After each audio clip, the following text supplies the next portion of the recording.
Let's perform a quick experiment. Which of these pieces of information about COVID-19 is actually true?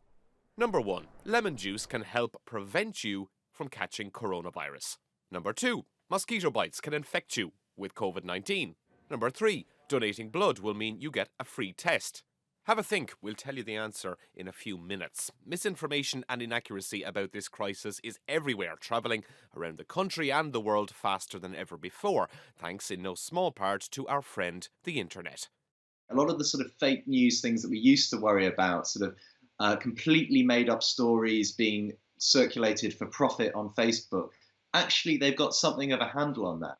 What's happening instead, particularly, is messages flying around either person to person over text or particularly in WhatsApp groups. And these are often, things attributed to a friend who works in a hospital or in the government who claims to have the inside track on what's really going on at the moment.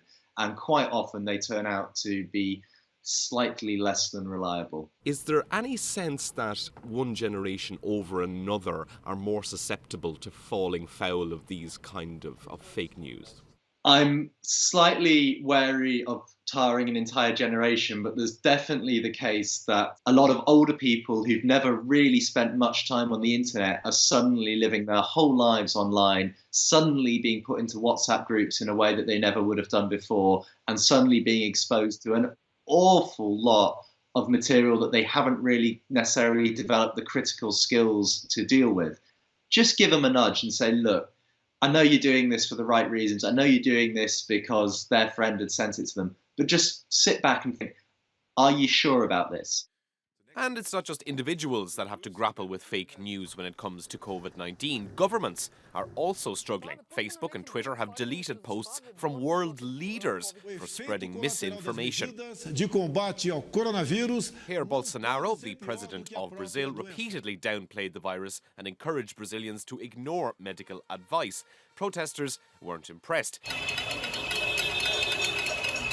Donald Trump has done his bit for fighting fake news, or at least news he didn't like. For the first time since COVID-19 took hold in China, there have been no new domestic cases. Their numbers seem to be a little bit on the light side. We have been here before. At the time of the plague, some European local and national governments developed a shaky relationship with the truth. There was quite a bit of misinformation, conscious misinformation, because of the severe commercial restrictions that were set in, especially in places like Italy. It was very important to know which cities or areas had plague. And of course, those cities and areas, at least initially, tried to shut this off. And what you then developed in different countries is really, in different city-states, is spy networks to discover whether, in fact, plague was in a certain city, despite what the diplomats were telling, say, the ambassadors from Florence or Venice or whatever. Businesses are also having to deal with alleged campaigns of misinformation. Video call app Houseparty, which has become a go-to tool during the era of social distancing, this week rejected accusations their security systems had been compromised. They claimed that they were a victim of a smear campaign by a jealous competitor. A lot is changing, but it seems an awful lot isn't. So what about our little quiz? Which statement is fake?